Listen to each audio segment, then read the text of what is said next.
With the first pick in the 2007 NFL Draft, the Oakland Raiders select... It's NFL draft season, so I ranked the last 25 number one overall picks by overall contract value and just overall success. I also took into account total dollar amount, total time played with the team that drafted them, success in the league like yearly awards and championships, and lastly the off-field success like endorsements or other brand partnerships. So we're going from 1999, my birth year, to 2024, today. Hilariously enough, we fall just short of 1998's number one overall pick, which was Peyton Manning, who would absolutely wipe the floor with everybody on this list and clearly be ranked number one, but we're going to start with 1999. Not at number 25 yet. At number 25, we have 2000's number one overall pick, Courtney Brown. This is the first of just so many Cleveland Browns that you'll see coming up. Courtney Brown didn't entirely pan out in the NFL, but he did play out his 5 years with the Browns and another 2 with the Broncos, so 7 years in the NFL is pretty successful to me. And he did earn a total of $28.938 million in his career, so that's plenty for someone to live a fantastic life moving forward. And I told you that the Cleveland Browns are going to be very relevant in this list, so already in number 24 is 1999's number one overall pick, Tim Couch. Now, while Tim Couch does have a pretty successful broadcasting career as it spans across multiple of Fox's regional networks, his play on the field and overall success on that was not as great. One thing that stands out to me with Tim Couch is the very infamous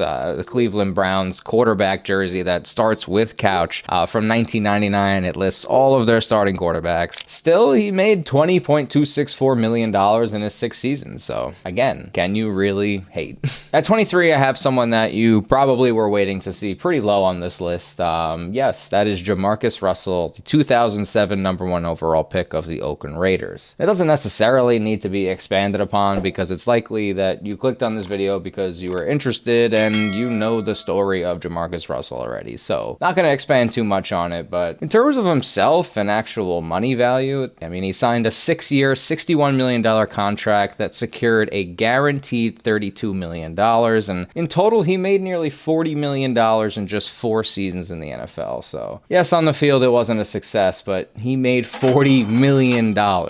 All right, at 22, 21, and 20, I have 2022's Jags, once again, Travon Walker, 2023's Panthers, Bryce Young, and the tentative number one overall pick of the Chicago Bears, Caleb Williams, of this year. Now, obviously, really all of those are a shot in the dark, especially with Caleb Williams not even being drafted yet as of recording, but they're just all so young into their career, and I think that they have a very high possibility of moving up on these rankings, especially with just the number of contracts that are coming out and the endorsement deals, but for now, I have them here. At 19, I have another Jacksonville Jaguar. What a shocker, but it's 2021's number one overall pick, Trevor Lawrence. So far, he's been guaranteed $36.793 million in his rookie deal, and while he was touted to be really the next Peyton Manning, there is one mega talent, generational talent in this draft, Trevor Lawrence. It's been a bit of a rocky up and down start for Trevor Lawrence. Although he's shown flashes of greatness, the Jaguars have been the Jaguars, so we'll see moving forward. The number that he's going to get, it's likely going to be a lot lower than that of a Joe Burrow or Kyler Murray. And is it really even going to be with the Jaguars? We don't know yet. Still have him at 19 because he's commanded a respectable amount of money. 18 is David Carr, who was drafted first overall in 2002 by the Houston Texans. Carr signed a 7-year, $46.25 million contract. That CBA at the time was absolutely crazy. And a lot of people consider David Carr to be a bust as well, but he played 12 seasons in the NFL, winning a Super Bowl with the 2011 Giants, and he earned $40 million on the dot in those 12 years. So to me, it's a successful career. May not have lived up to the number one overall pick, but still a success. At 17, we have a man that is eating W's and M's, really. The 2015 number one overall pick, Jameis Winston. Then of the Tampa Bay Buccaneers, obviously they drafted him, and he had a very interesting time there that didn't really end the greatest. He had very high highs, very low lows, and just craziness in between. It's Jameis Winston, though. You know, that's the entertaining part of Jameis Winston, and this is sports entertainment. It's football. So he just left the Saints this offseason and signed a $4 million deal with the Cleveland Browns. Drink every time you hear the Cleveland Browns in this video, obviously, but like I said, he's very entertaining, brings a good deal to the NFL, to be honest, and has made $72 million in total in his career, so he's done well. At 16 and 15, I have two trenchmen, 2008 Miami's Jake Long and 2013 Kansas City Chiefs' Eric Fisher. Long played for Miami for 5 seasons, collecting over $53 million and 4 Super Bowls, which is pretty successful. But he never found his footing afterward. He bounced around from the Rams to the Falcons to the Vikings until finally retiring in 2017 with a total of $71.120 million earned in his career. Eric Fisher, on the other hand, finished his career with Miami after 8 successful seasons in Kansas City. It included a Super Bowl win, obviously, and $71 million earned from just Kansas City. So fantastic run for him there. For 14 through 10, I have 2014's Texans Jadeveon Clowney, 2012's Colts Andrew Luck, 2001's Falcons Michael Vick, 2006 Texans Mario Williams, and 2010's Rams Sam Bradford. So finally, we are inside the top 10. Coming in at number 9 is a fan favorite now, and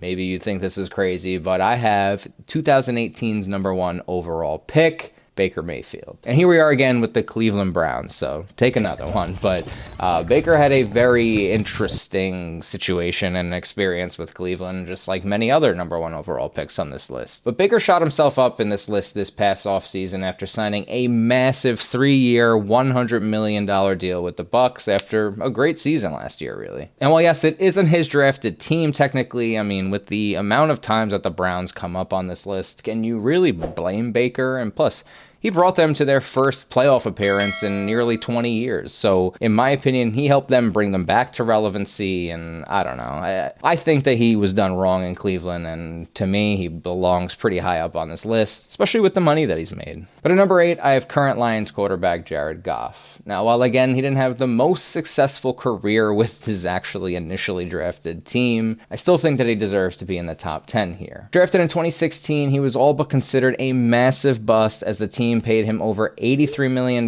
for all but just absolute brutal Super Bowl loss. And if you watched it, I'm sorry that you had to suffer as well. But like Baker, he's rejuvenated his career tremendously. And, he has earned himself another $77.775 million from Detroit. So he's getting the bag and will continue to climb the ranks as he brings the Lions back to relevancy and playoffs. So good for Goff. At lucky number 7, I have Carson Palmer. Spending 8 seasons with his 2003 drafted Cincinnati Bengals, Palmer had himself rejuvenated under the Arizona Cardinals in 2013 as he played another 5 seasons for them after a short stint in Oakland that was forgettable, really. However, Palmer cleared nearly $175 million in his 15 seasons as an NFL quarterback, and while he didn't get a Super Bowl, to me that's considered massive success, playing 15 years and getting multiple playoff runs and a tremendous amount of money. Number 6 is Myles Garrett. This man is arguably one of the most successful number 1 overall picks, not just on this list and in the last 25 years, but in history. He has stuck with his drafted team from 2017, which is, shocker, the Cleveland Browns. And this actually is a shock this time because finally they got something right in a number 1 overall pick. In 7 seasons, he has racked up nearly $170 million in contract value with the Browns and is on his way to record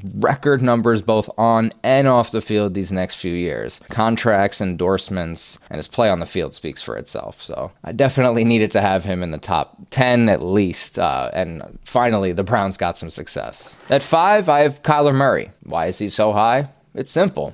He knows how to get a bag. The 2019 number 1 overall pick of the Cardinals has signed upwards of $295.5 million in contracts with this team. His initial rookie contract guaranteed him $35.6 million, but with this new 5-year, $230.5 million extension, it just put the absolute nail in the coffin for Kyler's money, and he's just going to be in the top 5, probably moving into the top 3 in the future, especially if he has success on the field, a lot more of it at least.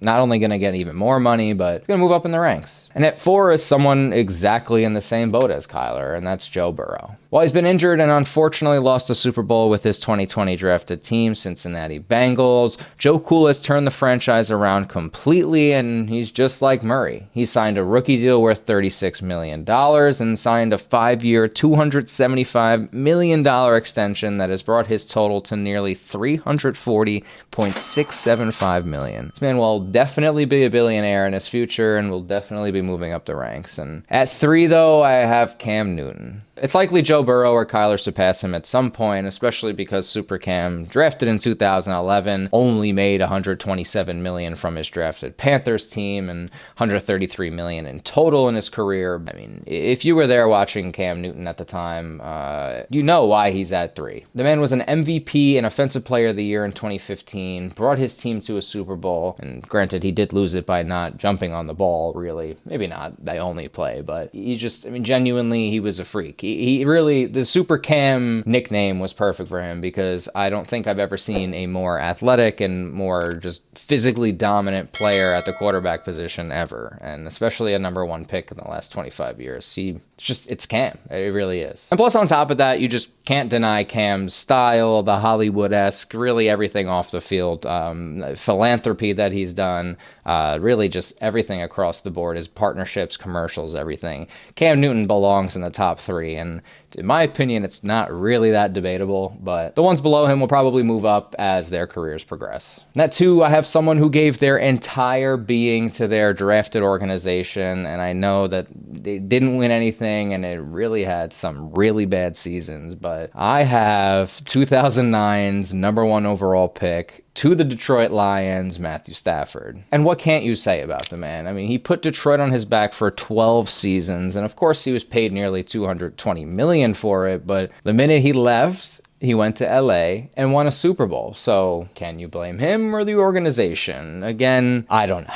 But he went to LA, won that Super Bowl, but a little bit more important for this topic is he got another huge payday. In total, Stafford will likely end his career with $422.3 million earned, and these are numbers that you just won't see anywhere else on this list or anywhere, at least for now. And finally, at number 1, time for many of you to scream actually at me or yell at me, whatever, I have Eli Manning. And yes, I know, he was drafted to the San Diego Chargers in 2004 and he never even played a snap for them. But in my opinion, how I'm viewing this is that, like, the Giants just traded for the number 1 overall pick that year. For the Giants, obviously, it was a win-win on both sides, for Eli and definitely for the Giants. Not only did he collect over $250 million in 16 seasons with the Giants, amongst many other awards, but he also won 2 Super Bowls.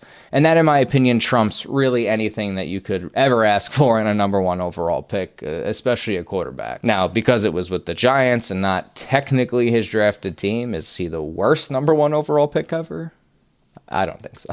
And especially now, look at him. I mean, with his broadcasting career taking off and his just overall brand exploding alongside his brother Peyton. So that's why I think Eli Manning is the number 1 of number 1s in the last 25 years. The best number 1 overall pick in the NFL. I don't know. What do you think? Let me know your comments. Let me know your rankings in the comments down below. What do you think of your team this year? Just let me know down below. I love doing these rankings because there's a big debate to it. Everyone has different rankings. So who do you think is the best number 1 overall pick in the last 25 years, just with overall business sense, contract value, and success, really the whole 9. But just thank you so much for watching. If you made it this far, smash that like button and subscribe to watch more videos just like this, and have a great day.